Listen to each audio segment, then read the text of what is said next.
जय हिंद दोस्तों। आज के इस वीडियो में हम बात करने वाले हैं इंग्लिश की और साथ में हम बात करने वाले हमारे साथ बहुत सारे सवाल उठते हैं इंग्लिश को लेके। ठीक है, तो उस सारे क्वेश्चन को सॉल्व करेंगे और देखेंगे कि इंग्लिश सीखना कैसे है, प्लेटफॉर्म कैसे बनाए।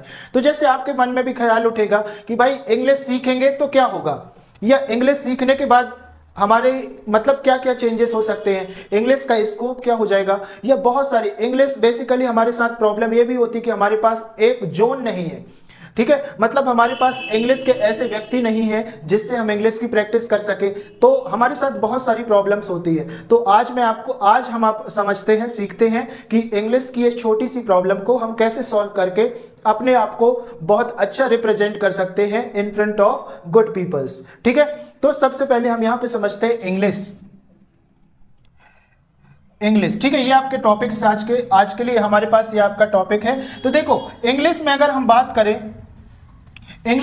बात करें कि भाई जरूरी क्यों है, मतलब नीड क्यों है इंग्लिश सीखने की, तो नीड देखो, आपको जॉब पर्पज से, जॉब के लिए इंग्लिश की जरूरत होगी। ठीक है, नंबर 2 पे हम बात करें अगर, तो ये आपकी हायर एजुकेशन के लिए, ठीक है, हायर एजुकेशन के लिए, ठीक है, ये इंग्लिश जरूरी होगी। नंबर 3, अगर अपने आप को किसी लोगों के सामने बहुत अच्छे से रिप्रेजेंट करना चाहते हैं, ठीक है, मतलब लगता है ना कि अपने आप को भाई बहुत अच्छे, मतलब लगना चाहिए लोगों के सामने कि आप बहुत हाई क्वालिफाइड पीपल हैं, तो ये आपके पास हो जाएगा गुड इम्पैक्ट। ठीक है, गुड इम्पैक्ट लोगों के सामने अच्छा दिखने के लिए। नंबर 4, अगर आपके पास इंग्लिश है दैट मीन्स बहुत सारी चीजें, आपके पास बहुत सारे न्यू रास्ते खुल जाते हैं, चाहे जॉब को लेके हो, चाहे बिजनेस को लेके हो। ठीक है, न्यू वेज ओपन हो जाते हैं, इसलिए आपको इंग्लिश सीखना चाहिए। और नंबर 5, इंग्लिश क्यों सीखना चाहिए, उसका एक बहुत ही इंपॉर्टेंट रीजन है कि अगर आप पेरेंट्स बनते हैं, ठीक है, तो आप लोग देखते होंगे ना कि आज के टाइम में इंग्लिश इतनी कॉमन हो गई है कि एक रिक्शे वाले का बच्चा भी इंग्लिश मीडियम स्कूल में पढ़ना चाहता है, और जो बहुत ही जरूरी है।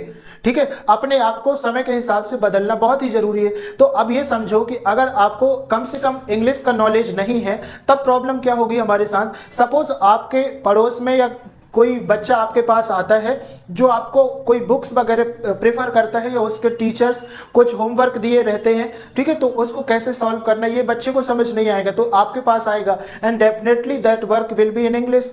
उस टाइम पे आप क्या करेंगे, उस टाइम पे हमारे साथ प्रॉब्लम हो जाएगी कि हम अपने आप को रिप्रेजेंट नहीं कर पाएंगे बच्चे के सामने, और हमको गिल्ट फील करना पड़ेगा।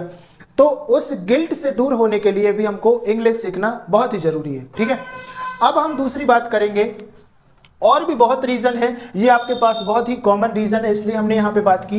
अब हम बात करेंगे कि इंग्लिश को कैसे सीखा जाए, हाउ। ठीक है, इंग्लिश कैसे सीखा जाए, हाउ। ठीक है, तो ये हाउ बहुत ही इजी है, क्यों भाई, देखो इंग्लिश कैसे सीखी जाए का सिंपल सा मतलब है, हम ऐसा मानते हैं हमेशा कि आपको 25% इंग्लिश आती है, आप 25% इंग्लिश आते हैं। अब ये आप बोलेंगे कि ये कैसे हो सकता है, हमने तो आज तक कभी इसका उपयोग ही नहीं किया, यूज ही नहीं किया। तो देखो, आजकल जितनी भी मेडिसिन या आप वेजिटेबल लेने जाएंगे, या हमारे कॉमन सरकमटेंसी में, ठीक है, कॉमन सरकमटेंसी में 25% इंग्लिश के वर्ड यूज किए जाते हैं। तो वही इंग्लिश के वर्ड को, ठीक है, इंग्लिश के वर्ड को आपको क्या करना है, गैदर करना है, इकट्ठे करना है, असेंबल करना है। कहां से असेंबल करेंगे हम लोग, सोसाइटी से। ये वर्ड आपके कहां से असेंबल हो जाएंगे, सोसाइटी से।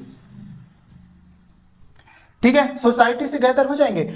अब बचेगा काम 75% का।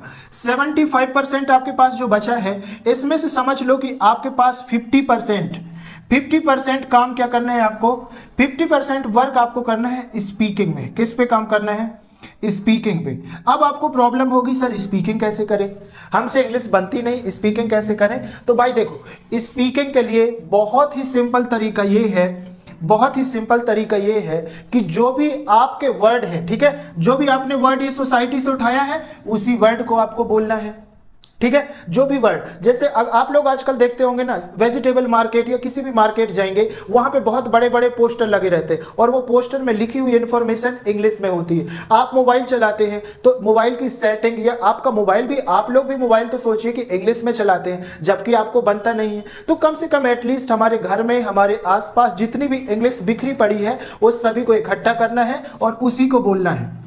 अब प्रॉब्लम ये आएगी कि हम किसके सामने बोले, ठीक है। जब आप बोलेंगे तब आपके साथ प्रॉब्लम आएगी कि भाई अगर हम बोलते हैं तो लोग हंसते हैं, फर्स्ट टाइम में ये प्रॉब्लम आएगी। या हम मतलब देखो, जब कोई भी काम हम करते हैं तब फर्स्ट में थोड़ा सा हेजिटेशन, ऑकवर्ड सा फीलिंग होता है, but I will promise you कि फर्स्ट डे में, जैसे अगर आप स्टार्ट करते हैं इंग्लिश स्पीकिंग, तो फर्स्ट डे, या हम इसको लिखते हैं डे वन में आप क्या करें, डे वन में अपने मन में इनसाइड बोलना है, इनसाइड, ठीक है। इंग्लिश को कहां पे बोलना है, इनसाइड।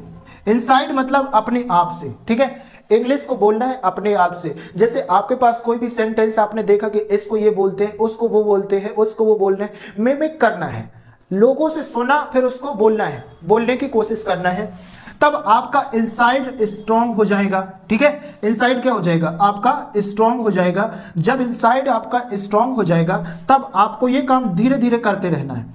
तो जैसे अगर समझ लो आपका 7 डेज तक आपने ये काम किया और आपका इनसाइड क्या हो गया है, स्ट्रांग हो गया है, दैट मीन्स आप जब इंग्लिश बोलेंगे इन फ्रंट ऑफ पीपल, जब अगर आप स्पीक करते हैं, स्पीक किससे करना है, स्पीक करना है हमारे घर में जैसे छोटे बच्चे हैं, या जिसको इंग्लिश, या जो हमारे बहुत अच्छे फ्रेंड्स हैं जो हमारी बातों को समझ सकते हैं, ठीक है। या हो सकती है आपकी मदर हो सकती है, जैसे मदर के साथ हम लोग खाना खाते टाइम, डिनर के टाइम में एटलीस्ट सारे घर के लोग, तो उस टाइम पे कुछ कुछ इंग्लिश के वर्ड मिक्स करके बोलना है, ठीक है।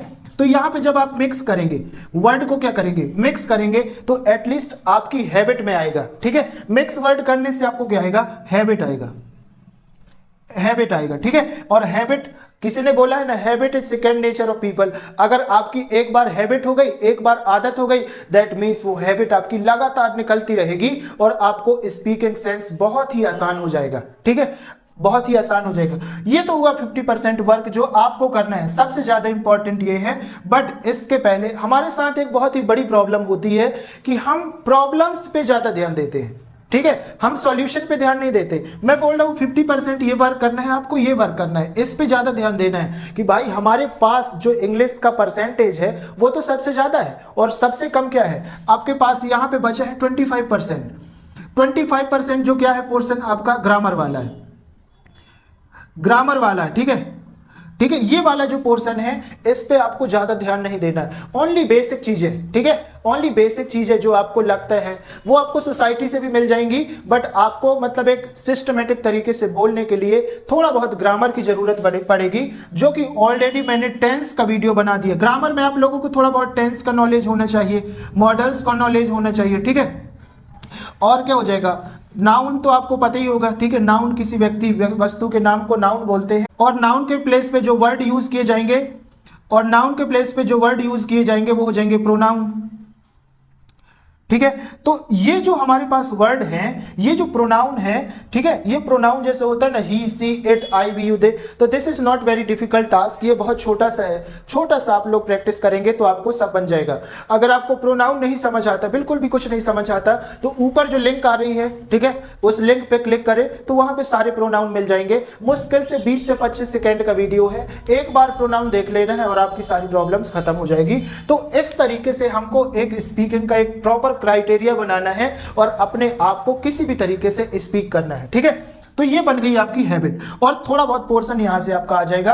अच्छा, ये वाला जो पोर्शन आएगा, और जो यहां से हमको क्या मिली हैबिट, ठीक है, हैबिट मिली, और यहां से हमको क्या मिला, और यहां से ग्रामर वाले पोर्शन से आपको क्या मिलेगा, कॉन्फिडेंस, ठीक है, कॉन्फिडेंस मिलेगा। और जब दोनों आप मिला के दोनों गैदर करके जब आप बोलेंगे तब आप बहुत अच्छे से एक स्पीकर की तरह इंग्लिश बोलेंगे, ठीक है, स्पीकर। अच्छा, जब आप बोलेंगे तो आपको फर्स्ट में यह ध्यान नहीं रखना है कि आपके साथ क्या मिस्टेक हो रही है या नहीं, नो मिस्टेक पे काम करना है, ठीक है, नो मिस्टेक काउंट, ठीक है। आपको कोई भी मिस्टेक काउंट नहीं करना, बस आपको बोलना स्टार्ट करना है तो बोलना है, no need to be take pause, you will have to continuously speak, ठीक है। तो इस तरीके से अगर आप काम करेंगे तो आप, मैं बता रहा हूं कि आपको विद इन 30 डेज 30 डेज आपके पास इंग्लिश इंप्रूव करने के लिए,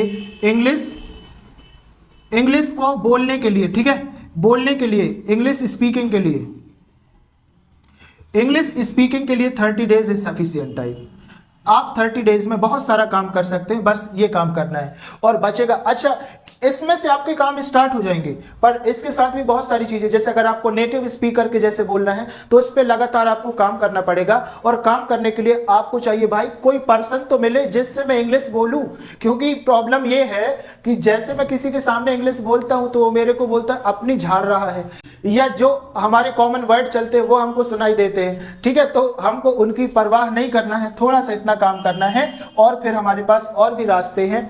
बाय द वे, अगर आप जीरो डाउट एकेडमी में वीडियो कंटिन्यू देख रहे हैं तो मैं आपको डेली कुछ कन्वर्सेशन की वीडियोस दूंगा। नेक्स्ट वीडियो में मैं आपको यह भी बताऊंगा कि किस तरीके से आप टॉपिक का सिलेक्शन करें ताकि आपका स्पीकिंग थोड़ा सा स्ट्रांग हो, और बेसिक टॉपिक्स आप लोग कैसे डिसाइड करें स्पीकिंग के लिए, ठीक है। तो आई होप सो कि ये छोटी सी एक जर्नी, हमको किस तरीके से काम करना है, क्यों करना है, ठीक है, कैसे करना है, इस पे हमने काफी बात की है और ये आपको बहुत अच्छे से समझ में आया होगा। अगर वीडियो आपके लिए हेल्पफुल है तो वीडियो को लाइक करना है। अभी तक आपने चैनल को सब्सक्राइब नहीं किया तो प्लीज चैनल को सब्सक्राइब करें। तो बस आज के वीडियो में इतना ही। वंदे मातरम दोस्तों।